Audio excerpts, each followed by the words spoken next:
Bismillahirrahmanirrahim. Assalamualaikum warahmatullahi wabarakatuh. Waalaikumsalam. Alhamdulillahirabbil alamin wa bihi nasta'in ala umuri dunya wad din. Assalatu wassalamu ala anbiya'i wal mursalin wa ala alihi wa ashabihi ajmain. Amma ba'd. Berdasarkan sini saya akan menjelaskan tentang blogspot yang kepunyaan saya, yaitu moj'arfa.blogspot.com. Di sini saya akan menjelaskan salah satu dari isi dari blogspot ini.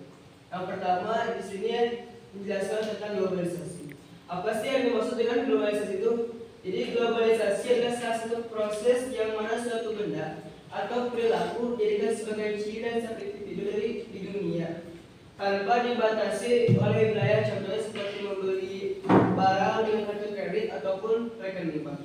Jadi ini yang disebut dengan globalisasi, satu proses yang mana satu benda atau ciri suatu benda bisa dengan ciri suatu individu yang tidak bisa dibatasi oleh wilayah ataupun suatu daerah.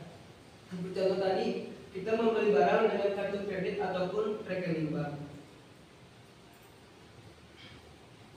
Contoh yang kedua, nah, penyebab dari globalisasi apa sih yang penyebabi atau globalisasi apa penyebab globalisasi? Jadi ada beberapa penyebabnya, yang diantaranya itu yang pertama perkembangan teknologi dan ilmu pengetahuan, yang kedua perdagangan bebas, yang ketiga kemudahan bermigrasi, yang keempat hubungan antar negara atau kerjasama, yang kelima peran lembaga internasional, yang keenam perkembangan HAM, yang ketujuh kebebasan pers media, dan yang kedelapan adalah ketergantungan negara lain. Nah, di sini telah disebutkan bahwasanya ada 7 penyebab globalisasi ini, yang dimana globalisasi bisa terjadi karena adanya 7 hal ini. Cukup sekian. Ada yang ditanyakan? Jadi bertanya, globalisasi dalam bidang pendidikan itu seperti apa? Bidang globalisasi dalam pendidikan, seperti contoh kita bisa mengetahui dunia luar dalam bidang pendidikan. Contohnya contoh seperti kita menggunakan barang elektronik seperti merek Acer misalkan, kan itu dari globalisasi dari luar, sebuah bentuk satu ekspor maupun impor dari luar negeri ke Indonesia.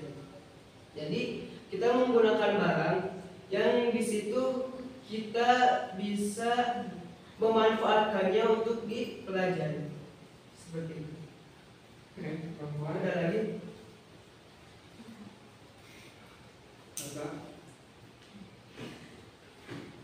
Mengapa globalisasi sangat berpengaruh dan sangat berpengaruh perkembangan ekonomi di suatu negara?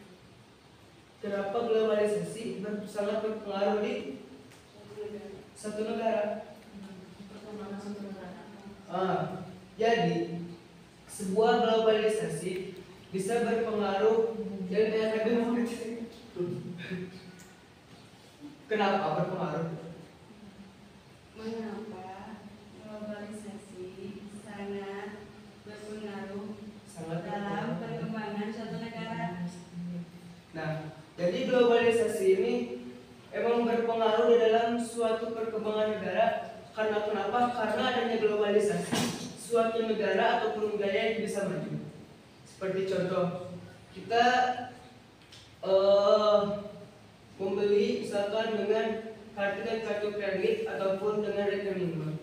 Jadi kita bisa memudah dengan globalisasi itu juga kita bisa mempermudah suatu keadaan yang menjadi lebih mudah, seperti mengirim uang dengan lewat rekening bank. Jadi berpengaruh karena untuk bisa mempermudah juga keunggulan dari globalisasi. Cukup sekian. Terima kasih. Maaf apabila ada kesalahan dalam ucapan. Semoga bisa bermanfaat bagi semuanya. Amin. Untuk kesempurnaan majelis, mari kita doa kifaratul majelis. Assalamualaikum